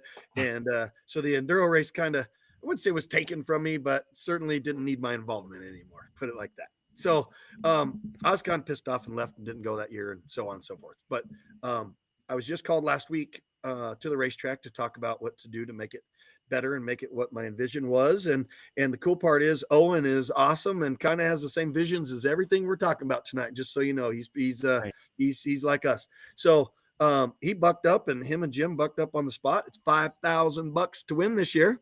Nice. That's gonna be awesome. So to answer the question with the girls, if you guys haven't seen, Aubrey's gonna have a baby and I'm gonna be a grandpa. I just saw that. Yeah, I did not. So there's that. Congratulations, Aubrey, if you're watching, and there's that. So she will not be racing. But Krista already had some Thanksgiving plans, and so she's not going to be racing. Isaac El Maswari just he called me and asked me if my sprint car was going to be as fast as the 8-ball or not. So I think we're going to turn the seat around in the 8-ball to where Isaac's looking that way. And so I think I'm going to be racing the enduro with me and Isaac in the 8-ball. All right. So that's our plans. I'm pretty sure that every other, with the money being what it is, I'm sure every pure stock and super stock that I've put my hands on, except for the Abetas, they're a little bit chicken, will be there. Yeah, I'm just calling them right out. Hopefully they show up. Hopefully they're watching. Oh my God. Okay. This is I'd love to get your opinion, and I would kind of like want to talk about this as well. So ideas to get more kids in the stands and as enthusiastic about it as we were as kids to come going to the races. Oh, that's a deep one and a super, super, super important one. Mm. I refer to this stuff all the time. And even like I made that post the other night with Steve Lacey's car, and I'm just using him because he's the car owner at the time and it's just kind of hot on the spot. But I could just tell you the nights that I stuck my fingers through the fence and holding on and watched those races. And I wasn't sitting in the grandstands. I was at the dirt track. So, mud in the face and watching. And that's where my love started.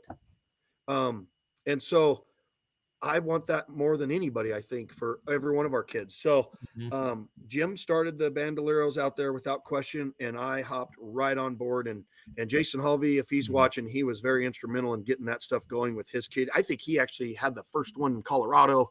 Outside of the Wilsons, maybe had some up in Pueblo early, but the latter years, I think Jason was very instrumental in getting that started. So I love the Bandoleros. I love them. And I think there's that. I'm not involved with it at all. I've been seeing Kyle Clegg and Chris Eggleston. What they do with those kids is nothing short of amazing. I don't know a lot about those quarter midgets, never really got involved, but bringing them to our front shoot and racing them in front of people is big.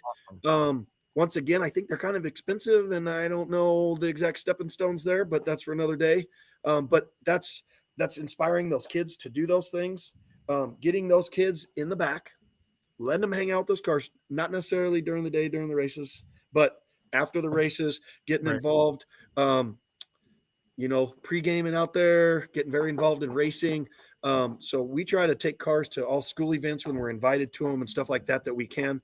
So yes, it is super important for kids. I think anybody that knows me knows that I will stop what I'm doing at the racetrack to talk to kids, put them in a car, start the car, drive the car, and get myself in trouble at the racetrack. I don't care. Sign autographs.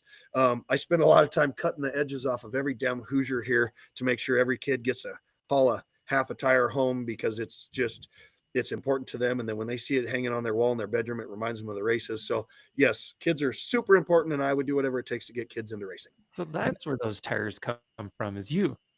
Yeah. I've always wondered, people always, sign it. Can you sign us yet? Where do you get these damn sidewalls on these tires? Yeah. I cut every single, so, the kids want a whole tire, right? No, I'll give them the whole tire, but man, parents probably want to kick your ass at the end of the day for that. Who wants to do that? So if you take all of our Hoosiers right at that little rubber line, you could stick just a regular little pocket knife or razor blade. They cut like butter all the way around. Then you have two halves for the kids, and then the flat part, you throw it in your trash can. Trash guy takes it, no problem there. And the kids just love them. So every single one of ours gets cut, stacked up, and we bring them. And you can put a hero card or a half a tire, and they're taking the tire. Yep. So I'll have to do that next year, because we got 2 cars. Well, 4. No, but they absolutely love them, and I mean we have one in the bus right now that we promised this little girl she could have, and we've left that same one in there until we see her again. We haven't seen her yet, so if you're watching, come get it. We got it for you. Nice. Well, and to kind of touch on this whole thing with the kids, I think that there's a few things to help out with getting more kids involved in racing and to get that excitement going. You touched on it, getting involved in the school districts. I think especially for, Weld County, Arapahoe County, I mean, Jefferson County, whatever, that's whereas like from the track, you need to reach out to the schools. I mean, granted, now the race season's over the course of the summer, but starting in March, leading up to the season, go to the schools, call some of us, right? Like, hey, we got this event at the school. We need some of the race cars to show up. I guarantee you'll have 20 people that will take their cars out there and have an event, throw it out there, get involved with just the community in general. I know they're doing a better job of that, but I think in order to really touch with kids, that's where you have to start. You got to start in school. Cause my kids, their school, they talk about their bandos all the time, and now a bunch of their friends are interested and they want to go because they had no idea there was even a racetrack here to begin with. So I'll tell you a little thing that I didn't even know about it, and then I found out that some of my family members were doing it, and I'm gonna throw it out there because I think it's huge important. So I got the little newspaper, or one of our friends sent it to us, that my little nephew was in the downhill derby there in Hudson, Colorado, which is my own nephew. So that tells you how much disconnection there is with motorsports in this world. Is my own little nephew is in a downhill derby car that they built. So I get there to find out all of them are there. And so there was 5 Hilton cars in the little downhill derby. So it's the first time they've done it here ever. Next year it's big. I think they met their quota of 27 cars they were allowed doing it. Looks like next year it's for sure doing it again. That was I'll find some dates so you guys could post them. It was 3-4 weeks ago. I posted on my Facebook. Now they're going to open that up, and sounds like potentially 3 or 4 more. It was pretty cool. You get a wheel and a steering wheel kit. It was like I don't know, it was $100 or I don't know what it was. And then basically 1 sheet of plywood, and you got to make it all out of that, and you can paint it, do whatever you wanted. But the amount of involvement in kids was insane. Yeah. And it was $200 or $300 or $100, whatever it was. And so that's where it needs to start. But what we need to do is we should have had, there was tents for vendors out there. Yeah. I mean, CNS probably didn't know about it because I didn't know about it. CNS needed a tent right there. And boy, if there wasn't a place to pass out flyers and give out some free tickets and do that. But I didn't know about it either. And I'm as involved in racing as I think anybody is. So just like that was a huge thing that I saw. And you can bet your ass I will be very involved in that next year. Well, I want to bring this up really quick. So Mickey Hilton, the Race to Read program at Hudson Elementary School, she can't get anyone to ever show up. So that's my brother talking. Mickey 2's my brother. Yep. So if that's the case, like, let me know. We got bandos. You know what I mean? It's so much easier to take the bandos than it is a big car. But kids are honestly more apt to want to be around those cars than anything else. And I know that there's a lot of other, parents out there that love taking their kids' bando stuff to everywhere. So, I mean, I'm throwing it out there right now. If there's anybody that wants this to come to their elementary school to help this involvement, I'll gladly do it. Absolutely, no questions asked. Yeah, we did our Race to Read at our elementary school right up the street, and kids loved it. Hang on one second. Hey, Justin, hey, will you see if Shawnee's coming here to the shop? If she is, there's a black case with my brake pressure gauges. Will you have her bring it if she's coming? If she's not coming, don't sweat it. Yeah, and it's got my brake gauges in it. Sorry. They're still working on my shit. So to kind of go into what you were just talking about, he's made like 6 comments about this now. Chris Cox wants to know, where's the brake fluid? Well, he's sitting out there in my car waiting on me, not doing a goddamn thing. So why don't you just do something instead of asking me for tools? You can clearly see I'm goddamn busy. Get out of the car. Here, let's take this out there. Here, let's give you guys a little what I'm dealing with. Look, hold on. This is This is my fucking race crew. right? Because there's nothing to fucking do, and this is what they're doing. What? There's something else you could do besides sit on this and ask me for parts. Fuck. Shit. Oh, God. Get that over with. Shit. I'm sitting there reading it. I'm like, I think you could get out of the car and find brake fluid. Probably stuck. Maybe not. Yeah, he is probably stuck. Oh my God. I also have another one. This is from Curtis Hellebrand. We need to ask you about your green underwear. Oh yeah. Oh yeah. I think we're so I met Curtis. Curtis and his dumb old green. So I met Curtis. I think he had some beater super stock and he blew up like 6 motors in 2 nights, however you do that. But he did it. And so I tried to help him. And then finally he got pretty serious, and him and Jace Panetta, they decided to put together a program. So they wanted a new Nova, or they wanted a new super stock. And so I built him a new one, and I ended up trading out all my my wedding videos and photography, everything, for a brand new car. And so I don't know. I ended up with green underwear, get my toes done somewhere.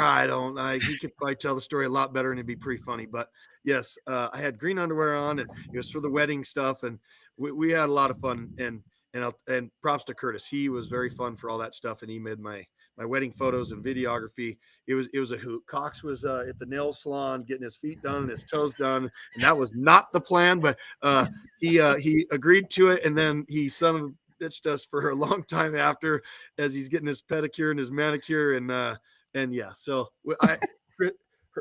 Curtis made that a lot of fun, and then he went on to win the championship that year, and I think besides Mike Cox, I kind of half built Mike Cox some cars early on before I built him a whole car.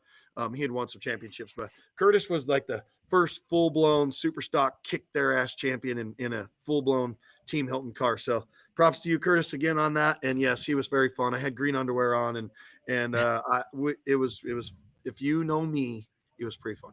That's Yeah. fucking funny. I'm sure. It was fun. Oh my God. Oh, okay. Let me see. There was like a bunch of comments that are just kind of like coming through. So do you have any more, Jake? Sorry. I was trying to look at them over here too, but they were going so fast I didn't see anything. Yeah, that was it. They just come full force sometimes, Right. and you just can't see them. But I think that's it. Here we go. Jeff Eartham. What's an honest opinion on your chances of success at team or as a team in Vegas? That's a phenomenal question, to be honest. And I think each and every one of us that are getting ready to pack up and go to Vegas probably ask ourselves that same question. I've done it at least 3 or 4 times a day. So I bet you guys are all the same, whether it's your kids. It's actually probably worse with your kids because I know it was worse with me and my kids than it is myself. But I'll tell you what my expectations are. I've set them pretty realistic for myself. I want to get there safe first with the truck and trailer and my crew, and have all those airplanes land. That's my first priority, is to get there pretty safe. Mhm. From there, I think I've done my job. I think I've got enough people behind me that's given me the equipment it takes to get where I want to go. My goal is to make the main event.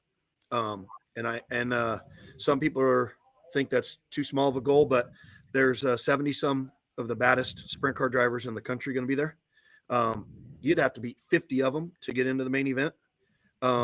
Without question, Lee and all those goons out there, and Steve Lacey, and everybody has, without question, given me what it takes to get there, including Jeff Eartham, who sandblasted. He's our sandblaster guy, if you guys don't know that. Oh yeah. Okay. He's everybody has given me what it takes to make that goal and more. But I would like to make the main event, and then if I make the main event, gloves are off. Wild Child's there. There you go. I'm going to keep my shit calm, cool, and collected, and I'd like to make the main event. If I make that, I have surpassed my expectations, and then I'm there to race. Yeah. Good. And That's first step.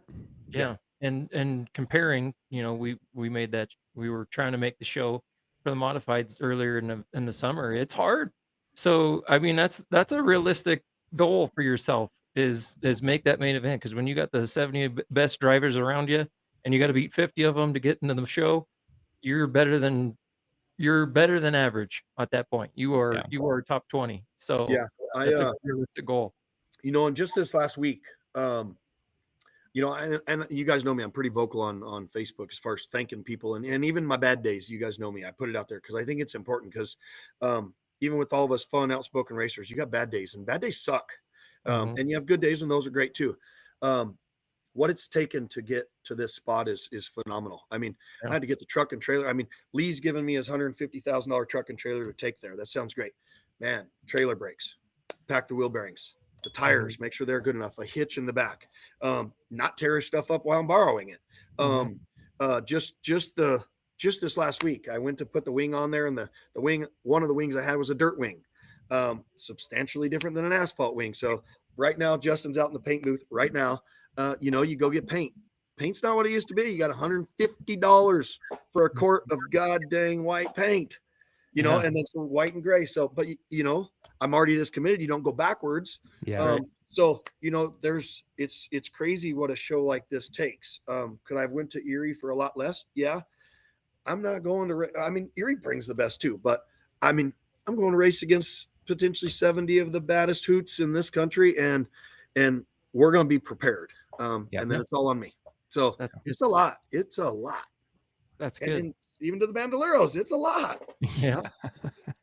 Yeah, it's a commitment, right? Mm. But you love it. That's No, we do. That's why we do it. it's why we do it. Fucking love it. Are you? Go ahead, Jake. Yeah, I got a couple more here. Benjamin Stanley wants to know, should we do some longer duration races for the bandos, or even in general with other classes I'll throw in there? He says we get 25 laps at nationals, would be cool to see a longer bando race. So the same thing, I think, and this is I'll take some guilt for this, because when my kids raced bandos, I was 110% in. I was in on the rules, I was in on the teching, I was in on the parent, and I was probably one of the shittiest parents, and I'm not proud of that. I've learned a bunch from that, but I was pretty rough on my own kids and demanded excellence, and sometimes they just, maybe excellence wasn't okay, or it didn't need that. But I think the bandos need some scoping in a little bit. Everything from rules to expectations and stuff like that. And I think that stems to the answer to that. I think you get, the cream rises to the top. And so do I want to watch 25 more laps of the same? No. But I think we could fix the same. You know what I mean? Like I think it's time we stop making it a country club out there, and we take some parent involvement out, because during that time I probably was the worst. And now that I'm not involved, it's easier to really make good decisions in the heat of the moment. And once again, I was the worst parent out there for that. We done good. My kids were very successful. I went home lots of times not very proud of my actions. And so right now there's so much parents involved, and then there's some parents that are just not involved at all. When I say that, not involved in the heat of the moment, the tech, the background. Right. And so I think we need to find some common ground right there and make it racy, because I don't think it's as racy as it should be. And so, yes, I think those kids deserve as many laps as us, if not more. So the easy answer is yes, they deserve the time in the laps. But I think we need to get together and work on that. And that's from the racetrack stance to us parents. I think we need to work on that. Well, and there's another question here with the band that's with the bandos, but do you think they should be allowed to run the full track? I have my opinions on it, but I'm gonna tell you my opinion is no. Me too. I'll tell you why. First and foremost, I encourage my kids to just go out there and just kill yourself to win daddy that trophy. And that's what all of us parents want. And that's what we want. No is the answer. My wife actually got into those things, and she got out and didn't want to drive it again. I've watched several of them plug them into the fence, only going half speed, and they have no suspension. And Colorado National Speedway is fast. It's a fast racetrack. So it's not really a 3/8 mile. It's no stinking way for me. And I'll tell you, when Jim first did the chicane, I actually wish he would put the chicane back the way it was. And I know that's the most unpopular thing out there. It slowed them down. And I'll tell you what, the kids, all of the bandoleros are great. The drivers, they learn more at CNS than they learn at any other racetrack. The other racetracks, they learn how to floor it, never lift, momentum race, which is part of racing, and the fastest car wins. So the best setup guy, maybe the best parts, because it's all out. Man, you had to lift, you had to chicane, you had to turn. And my kids, we used to have a chicane. Like we had to turn back to the turtles. Right, then to the left. And so at the end of the day, the drivers that came out of Erie, Colorado National Speedway, were far better than the ones from Gearing, Cheyenne, and even Pueblo.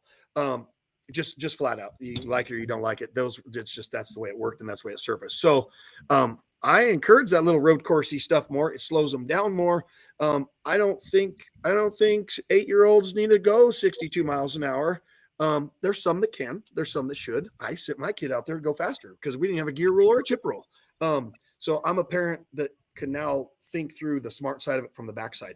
I would have I wouldn't have sent my kid on the big track. I wouldn't have. But I think there's more to be learned with some technical racing, especially when you put them. Those legends are fast and twitchy. I think there's more to be learned from there. A modified, you hang a left, hang a right, you got to save that thing. So no on the big track.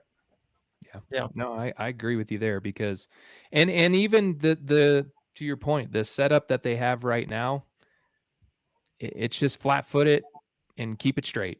right? Yeah. Like it's really, if you let them go on the big track, it's not going to teach them a damn thing about racing. It's going to teach them how to draft.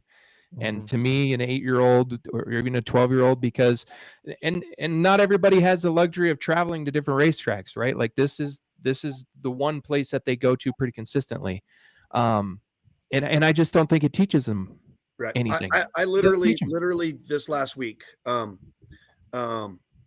got some friends that purchased some anyways, there's some bandoleros out there, and the hot ticket is to find an older MSD box, or they're not MSD boxes, but the older ignition boxes, because they get 200 more RPMs and all this stuff. So that's all great, except for who's winning the race? Dad is. Mom and dad is. The race car builder's winning the race. That kid doesn't know a goddamn thing except for to hold it to the damn floor and race the thing. So that's why I'm not in favor of it. Put that chicane in there. You slow it down. We're not banging off the chip all day long. Then the tire becomes a point again. The tire pressure becomes a point. Right now, air the damn thing up to 39 pounds, make it roll as easy as you can and get the most gear, make your tire this damn big, which at what point does it blow off and take your kid's, fire suit off or open the gas tank up? Because, Right. I want my kid to go fast. So if this tire is this much bigger with 5 more pounds of air, it's going to go that much faster than your car. And that's the risk I'm willing to take. That needs to go back away. Slow the cars down. Right. Agreed. No, I agree with you. And I know people don't always like that, but it is what it is. I mean, it's true. I mean, there's a lot of people that say that exact thing. They're just like, no, but it's, I want the kids to learn. Like if they want to do racing, I want them to learn what it takes to lift, to roll, to use the brakes, turn the car, learn how to set up the car to make it turn. Like that's all part of it. That's racing, in my opinion. There's a comment out here that says there's some seasoned drivers that shouldn't make or be on the big track. Yeah. Look, I'll tell you this. I haven't watched the Bandoleros enough in the last season and a half, but I can tell you some of my most proud moments of my kids in that time frame of stuff was watching those. And I bet you guys all see the same thing. Watching the bandos come out of staging, lined up where they go with the pace car in order, less than a half lap, take the green flag, get their shit together. And man, what are you doing out here? They take 14 caution laps and super late model drivers. I'm like, Jesus Christ, just watch the bandos this afternoon so you can figure this out. But yes, I agree 100%. There's some seasoned drivers that probably shouldn't even be in a bando. Oh shit. All Jeez, right. buddy. Any others here that I'm missing? I apologize to everybody that has made a comment or a question. They come in so quick and our screens are so small that, you guys are good commenting and we love it. And we all love all the interaction. It just goes by so fast that there could have been a question from 15 minutes ago that now is like way back there that I can't even find. So, I'm sure there's a lot out there, but I'm sure we're going to miss them because it's hard to go through. Well, here's one, and we kind of talked about this a little bit, but it does beg the question: what are your thoughts on taking out the dirt hills and making a little track for the bandos in the infield? So I mean, let's take the track owners out of it. Let's take all that. Let's just put personal to that question. Absolutely, without question. With that comes lots of stuff. Instead of saying take out the dirt hills, because we know that's pointed at tough trucks or whatever, but just the general of what we're talking about. I think there's plenty of room before the inside of those two poles that you could round off those two corners, use the X of the figure 8. I think if you shorten up, and that might even be too short, to be honest, because these kids are we have some talented little shits in Colorado, just so we all know. So I don't want to take too much from them because we have some talented little kids here. So I think we need a racetrack that is a competitive racetrack I don't care if it's a triangle, a square, oval track, preferably not jumps, but that's what those kids need. The track we have, the chicane really made it competitive. We've gotten rid of it. It's not competitive. It's all out. And so I don't like that really at any racetrack I go to. So whether it's a big car or a small car. So I would be in absolute favor of whatever it took to make the racing surface that we are putting these kids on a competitive racing surface, whether that's around one corner, in the middle, And that's not to take away from a tough truck. That's not to add grass or take dirt away. Of it, whatever it took, I am 100% in favor of putting them on a competitive racetrack because I think there's more that they deserve.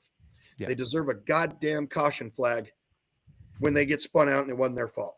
They deserve the chance to get back into the race and win the race, even if it was the novice kid that spun them out. They didn't mean to. They're learning too. But to go work all week and go to the racetrack and get spun out on lap one and just they don't get their chance as a parent and as a kid, that sucks. So I think by putting together a racing surface that is more controllable, we would give the kids a chance to learn more of the fundamentals that they don't get because then you get the Adam Hilton that's going to stop on the racetrack and get me a caution no matter what because that's what racing is. And so I mean it starts at the bottom, and I think we need to do that and respectfully show the kids the right way to do it because those kids get hosed. And then if time runs short, we just hose them more out there, and we could go on to that, but I'm not. So yes, I would love for them to have a racing format that is very competitive, and then we could give them a better format. Yes. Agreed. Love what you Agreed. Love what you said there. Absolutely. 100%. What are your plans for next year? So my actually they're real simple. This business has been a lot. I've been very blessed with work. I need to give it a full 100%, and I haven't been able to do that just because the racing has gotten involved, and for whatever reason, I've gotten back behind the wheel, and I just I've got a little bit more drive doing it than I even did a handful of years ago. Lee Kimmett's put it out there and kind of doing the retired thing himself, and him and McChrista have sparked a deal. So if you guys know, if my daughter's going to be racing, she's going to get 100%. So there's that. So she will be getting 1000% of her father. As far as the sprint car races go, Steve's put it out there. We have the equipment to do it. Those 4 huge races are pretty fascinating. I don't know where we make the cut there or if we do. So the first one certainly doesn't get involved in any racing schedule at all. The August 22nd one is right here at home. So I think the farthest sprint car race is very enticing just because it doesn't really mess up anything we're doing. And the August 22nd. So I more than likely will be racing a couple sprint car races at Erie for sure.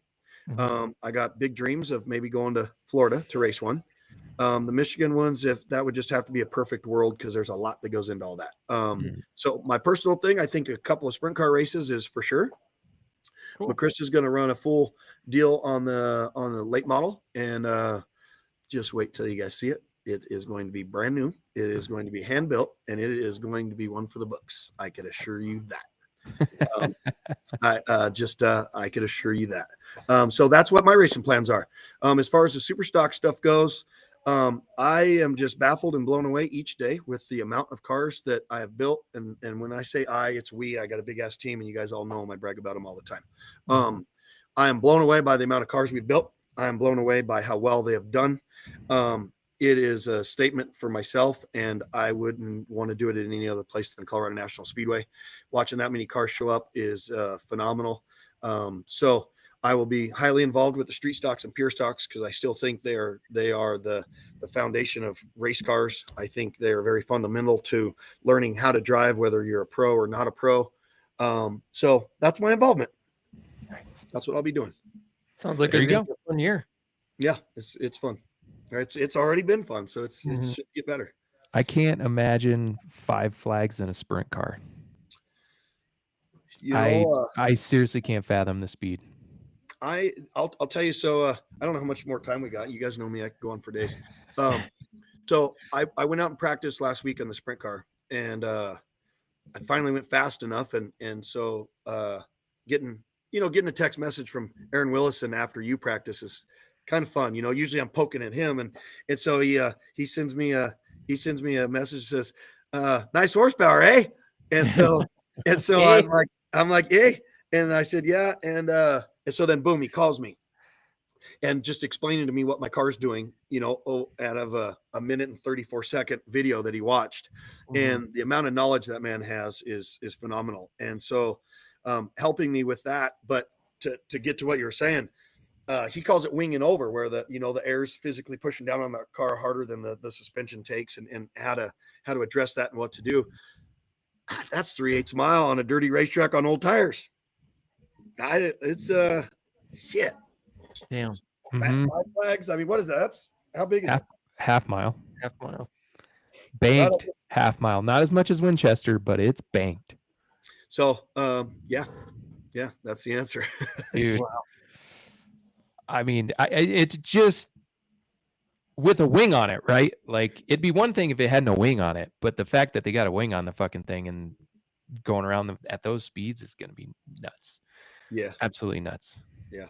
They were telling people to stay away from the fence, like at least 15, 20 feet.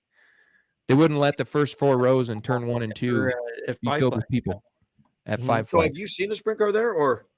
Yeah, when they raced there a couple weeks ago. A month ago? Yeah, it was like a month ago. You got to see them?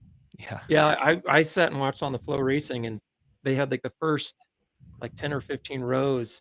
You couldn't sit there, and then there was like the first section that as it's going into one, and it stops, and then from like basically just before apex all the way to around to turn 2, nobody could sit there, just because the worry of a car hitting the wall and flying over the fence.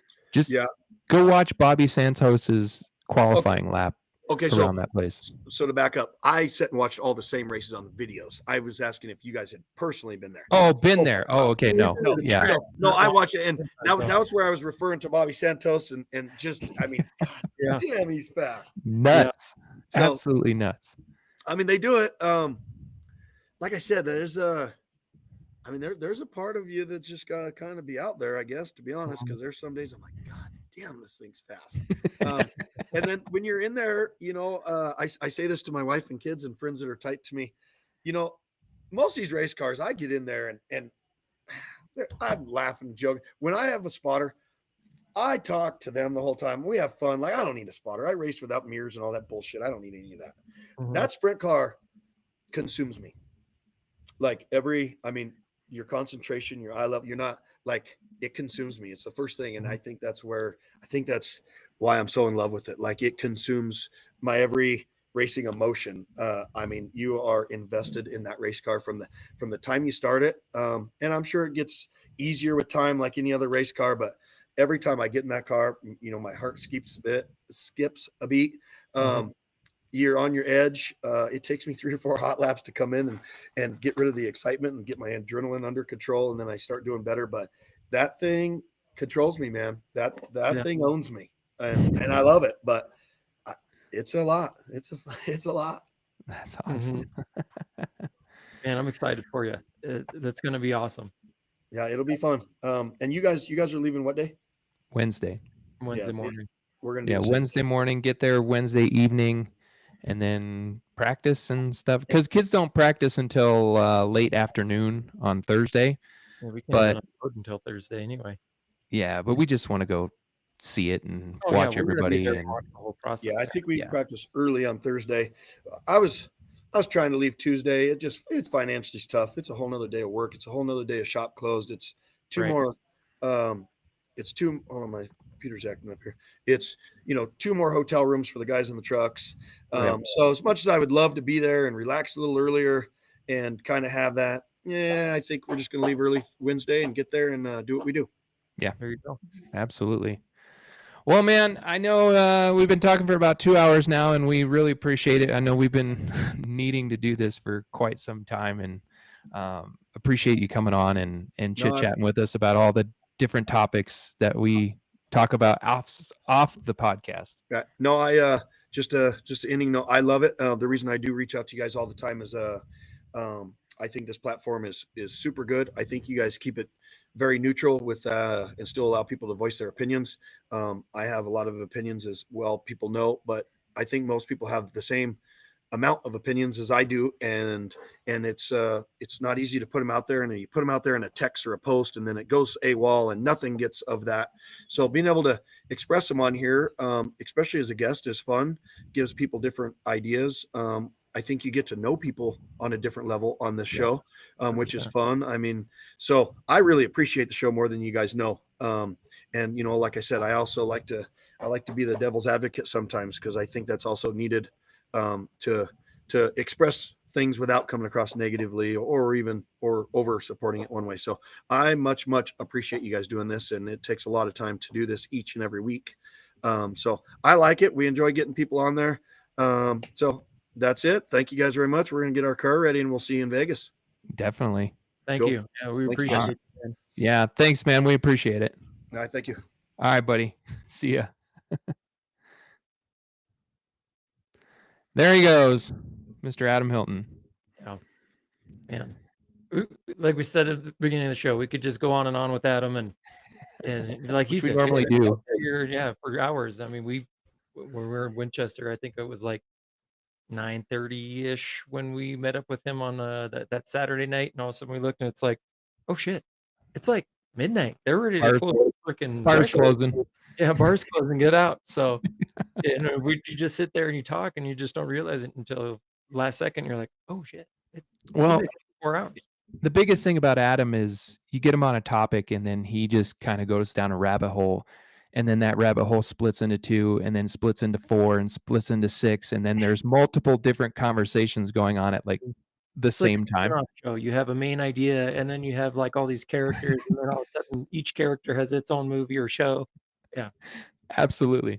Yeah. Absolutely. But that's what I love about him, is that you can have a lot of really good conversations, and he'll give it to you straight, just like he did tonight, right? Like he'll just give it to you straight what he thinks. The man's been around for forever, as long as, I mean, long time, right? Dirt track racing, asphalt racing, you name it. Yeah. Well, and I appreciate the words he said there too, because like you said, you put it out on a text, you put it out on a Facebook post or something like that.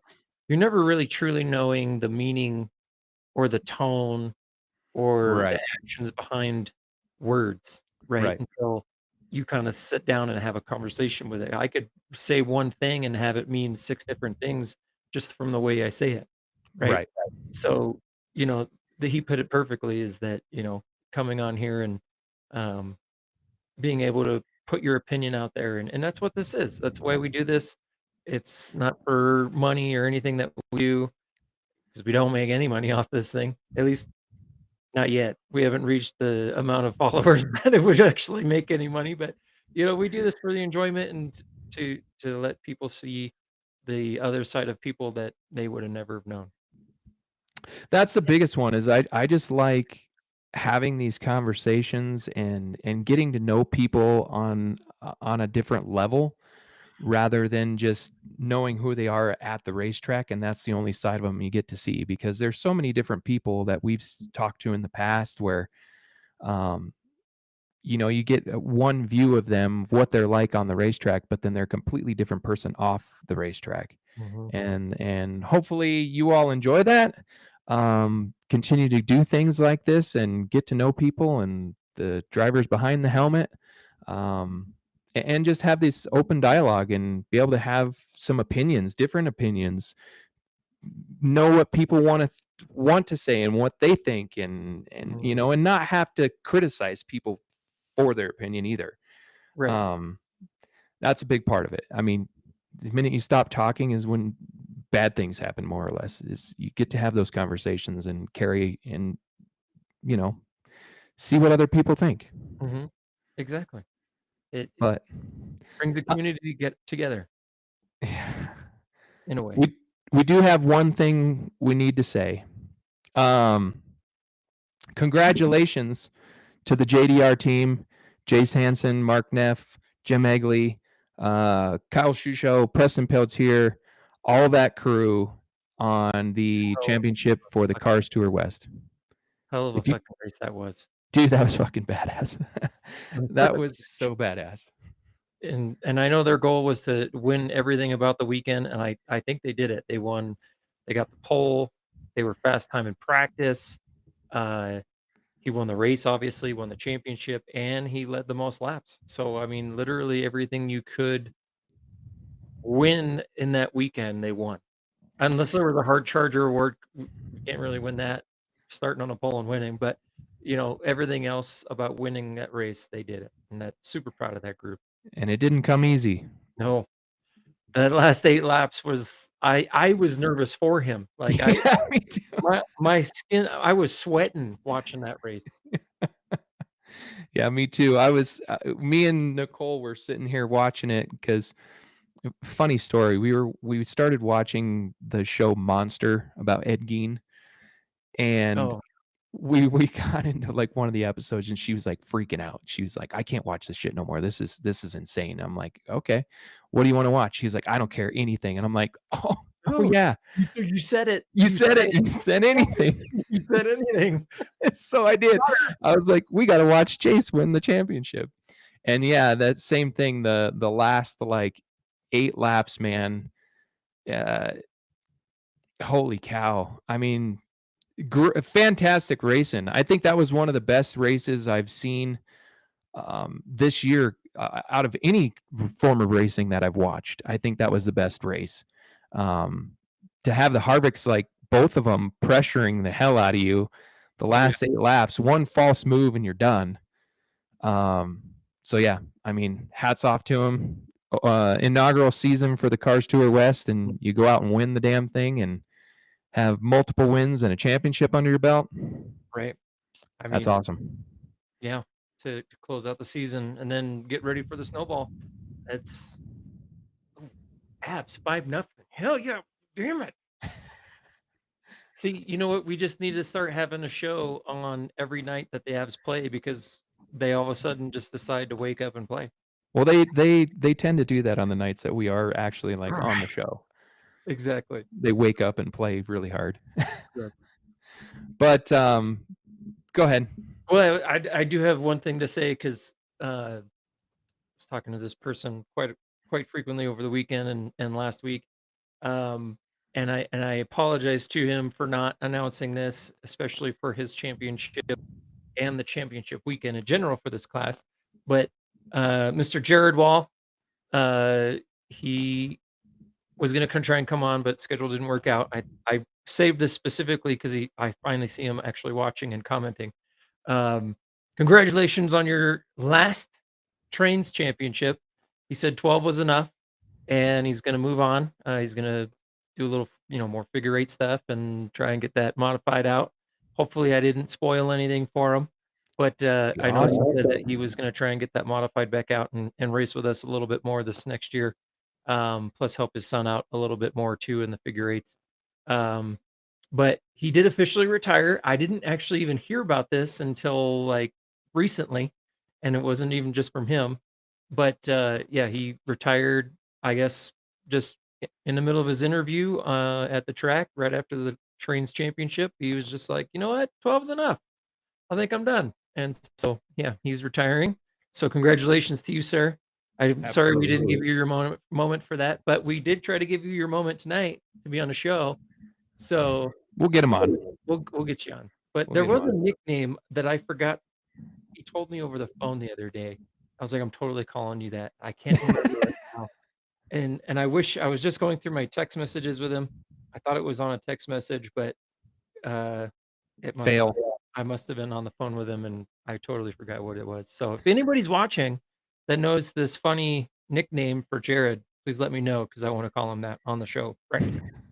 Night Ranger. Yeah. You got to come make a show. Yeah, you got to make a show. Yeah. No, you're right. Congratulations to him, and yeah, the long time train tenure that he's had.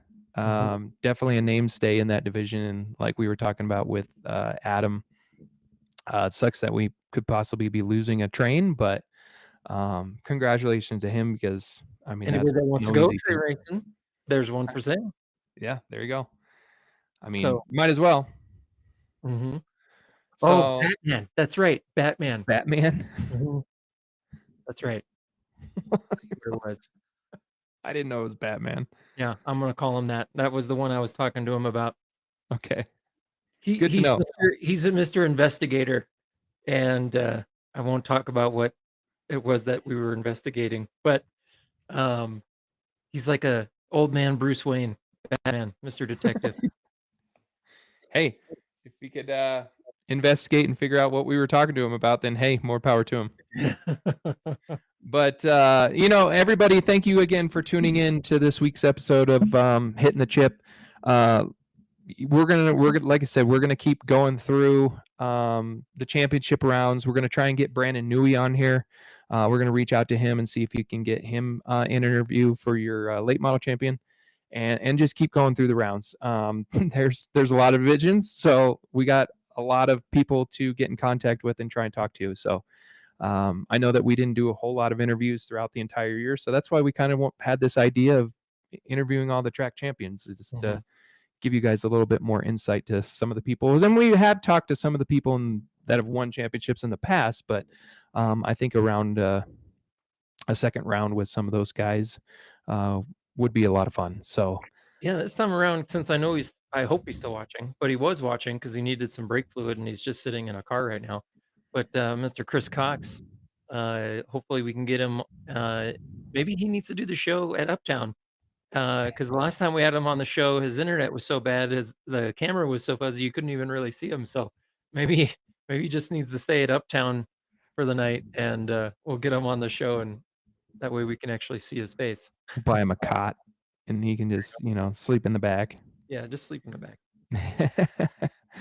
But anyways, thank you all for tuning in. We really appreciate it. Share, like, subscribe. Next week, though, we will probably not be doing the show just because we're going to be getting everything ready to go for Wednesday to head out of town and go to the open wheel showdown. But while we're there, we're going to definitely try and do some interviews with some drivers and local and national level, like some high profile people possibly. And we're going to post them up on our social media pages. So pay attention there, follow along on Facebook, TikTok, all the different places. We're going to post some content while we're there at the open wheel showdown.